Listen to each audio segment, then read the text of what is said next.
Hello there. What is going on, everyone? I want to talk about new ships and all of the new shows that are going to lead to all of these new ships that came out of Star Wars Celebration, out of Star Wars Celebration Europe 2023. As you know, Star Wars Celebration just wrapped up. There has been a ton of new Disney Plus shows, movie announcements, lots of new stuff is in the works, is coming later this year, towards the end of the year, earlier next year. We've got a ton of new shows coming, as well as a lot of the stuff that is going on right now has really been leading its way towards a point that is going to be bringing us a lot of new ships. Now, I think this is big for gaming. I think this is big for fleet junkies and just I think fans of ship combat in general, both in fighters and especially a certain area of the Star Wars that's been neglected, the large capital ships. We haven't seen a whole lot of really good large capital ship type battles since Rogue One. But, you could say Episode 9 had a lot of capital ships, but you didn't really get to see any of them up close. You didn't actually get to see any actual fleet combat. And I feel like we're going to a place where we're going to see a lot of new ships. Not just starfighters, but also capital ships. We're really going there. And this is good for all the fans that love this stuff, but really also good for tabletop gaming. Games like Star Wars X-Wing, Star Wars Armada. I'm going to talk about why and what's getting us there. Slight spoiler warning for some of the fairly recent episodes of The Mandalorian. I'm not going to go too spoilery, but I'm going to talk a little bit about some of the stuff that's been going on in Bad Batch and The Mandalorian, like as I think up through like episode 6 or so of Mandalorian for season 3. So nothing off of like this week's episode or anything too recent, but there's definitely some stuff that came out of Celebration that tells us where a lot of this is going as well. If you haven't seen already my Ahsoka video, I'll put a link to that as well. I'm giving away a Star Wars Shatterpoint core set. Really big thing is going running until early June. If you want to have a chance to enter to win that, it's going to be in the form of a $165 Amazon gift card. All you have to do to enter to win that is be a subscriber and leave a comment on this or one of my videos. I want to know what your favorite starship battle is in Star Wars, because there are quite a few, and I think we're getting a lot more coming. So first off, a lot of new shows were announced. The Acolyte being one that kind of goes a little bit more backwards in time. I think that's going to definitely have connections into everything that's going on right now, but as of right now, it looks like the Acolyte is, they haven't like published the full trailer yet, but you can see parts of it that have kind of leaked online. They keep getting taken down. Same thing goes for Skeleton Crew. Anytime somebody tries to link some of that gets taken down right away. But Skeleton Crew is a very big reason why we're going to be seeing more ships, because it is actually about a ship, and it's not about a small ship. It's about a fairly large ship. We're going to talk about that in a little bit. It looks really cool. Ahsoka is definitely getting us there, but Bad Batch has been starting to lay some of the groundwork. We actually got a new ship fairly recently in the Bad Batch that a lot of the clones are using. Capital ship, kind of Corvette-sized, maybe small Corvette size, around the size of a Gazanti or so. Very cool stuff. We're seeing a lot more of that. Recently in Mandalorian, we got a pirate corsair. We learned there's an entire pirate fleet. We've got fighters, and we've got this awesome capital ship pirate corsair that we were able to see. This one has been all over the internet. I'm sure you've seen it by now. Very, very cool stuff, leading us to not only think about fleet battles between the Rebels and the Empire, or New Republic and the Empire, but between non-aligned, like a fully like Scum and Villainy capital fleet, might be making its way to canon. All right, you've had things like the Yuzon Vong, and you've had things like that in the past. You've had like Hutt ships and things like that show up in Legends and stuff. But we may be getting closer to see a real pirate fleet on screen, and I'm really excited to see this. It's definitely something that they've kind of talked about. We've seen some of it now.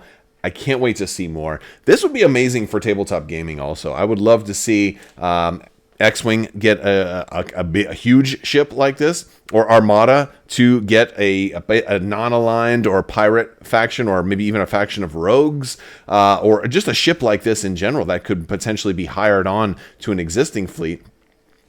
I think there's a lot of possibilities for stuff like this. It's going to be gorgeous. Skeleton Crew has a Corvette-ish sized ship. Skeleton Crew is going to be an interesting show, and that it's going to feature Jude Law, and there is also a large cast of up-and-coming young actors. Basically, kids are going to be, and definitely the show is probably going to target a younger audience, but that doesn't necessarily mean it won't be good. If you've ever watched Star Wars Rebels, that one certainly seemed to target a younger audience and got very good very quick. And, ended up being like my favorite Star Wars of all time. So, like great show. I have high hopes for Skeleton Crew, and it definitely may, like the idea, the vibe for that is that like these kids are going to kind of find a way to make this ship work and just, kind of save the day and to have their own adventures and, to come out on top in the Outer Rim. And so you're getting this, and like, it looks like the back of this ship kind of looks like Sea Rock-ish. That's why I'm thinking, maybe Gazanti sized, so a little smaller than a Corvette, about the size of a larger freighter. But it looks pretty cool. There is more footage. There's footage of this trailer that's out there. I'm not going to share any of that. I don't want to get taken down. Which kind of leads us to Ahsoka, which is one of the bigger things that kind of factors into Bad Batch. So in my video about the Ahsoka trailer, she says the thing. She says, she talks about Grand Admiral Thrawn. She's talked about that before. We already know Ahsoka is looking for Grand Admiral Thrawn. In the Ahsoka trailer, he's definitely going to be a part of it. You see the back of Grand Admiral Thrawn's head, and she even calls him heir to the Empire, which means they are doing heir to the Empire. That's probably one of the biggest things about new ships, because heir to the Empire was largely had a fleet-based influence on much of the major plot points. Anything focusing on Grand Admiral Thrawn is going to have lots of those heir to the Empire vibes. The Bad Batch has been doing a lot of stuff to set the stage for a potential heir to the Empire inspired story, with Mount Tantus being a central part of that, cloning being a central part. The cloning can mean a lot of different things, because you already got the clones, you've got Kamino, but you also have potential tie-ins to Episode 9 and how Palpatine came back. But maybe it has nothing to do with that. Maybe cloning maybe have a little bit to do with that, but cloning could be purposed towards a ton of different things. And Bad Batch got renewed for a third and final season, and of course we'll probably wrap things up there. It's going farther into the future, but the bigger thing is, Lars Mikkelsen was cast, officially announced as the live-action Grand Admiral Thrawn. This had already been sort of discovered by sleuths. They thought that showing the back of Thrawn's head wouldn't give it away, but it was sort of given away. People have actually matched up his ears with like this crazy stuff. It was pretty funny. The internet detectives figured it out before it was announced, maybe a day before it was announced. But Lars Mikkelsen, who voices Grand Admiral Thrawn in Star Wars Rebels, and so he's already kind of portrayed Thrawn in voice acting, is now going to be portraying Thrawn on live action on the big screen, which is going to be really, really cool. It's all going towards this. I have been calling an heir to the Empire storyline since Star Wars Rebels ended. Basically, Grand Admiral Thrawn. Again, if you haven't read Heir to the Empire, definitely read Heir to the Empire. But everything about Disney Plus is kind of going towards Heir to the Empire. That's what they're trying to do. Is they're trying to kind of build up towards this incredible story. If you haven't read Timothy Zahn's first trilogy, the Heir to the Empire trilogy, Heir to the Empire, Dark Force Rising, and The Last Command, amazing trilogy, really good, still holds up very, very well today. Never been a better time to check it out than right now, because if they're going to be going in that direction, it will give you a great framework on how to kind of compare certain things that are going to be coming out in canon versus how things eventually, like how they initially were versus how they come out. Because nothing's ever going to be a complete scene-for-scene remake. They're not going to do a one-for-one swap on everything in Heir to the Empire. For example, it's not going to be Thrawn, having having discussions with Luke Skywalker. I mean, it could happen. I don't think so. I think what's going to happen is Ezra didn't exist during, Star Wars Rebels didn't exist during the time that Heir to the Empire was written. This was in the 80s when we thought there was never going to be any more Star Wars. So this was all we had for a long time. So Ezra is now in the picture. He takes Thrawn away. He takes the 7th Fleet away. We already knew that there was, Captain Pellaeon, Jalad Pellaeon is there. Grand Admiral Thrawn is there. Ezra is now there. And they're somewhere far, far away. They've been kind of filling in a lot of the gaps with some of Thrawn's backstory, with the Timothy Zahn's more recent books that are canon. He wrote a trilogy about Thrawn during the time of Rebels. Then he wrote another Thrawn Ascendancy trilogy, which is absolutely, oh my gosh, crazy, crazy good. Super awesome. Definitely check it out. All kind of filling in a lot of the Chiss stuff. A lot of that is new ship focused. Chiss fleets are absolutely amazing. Nick Ardoon warships, Grisk fleets, all kinds of crazy stuff. Gotta check it out. It's amazing. And they're going in that direction. Closer to Thrawn means closer to new ships, big ships.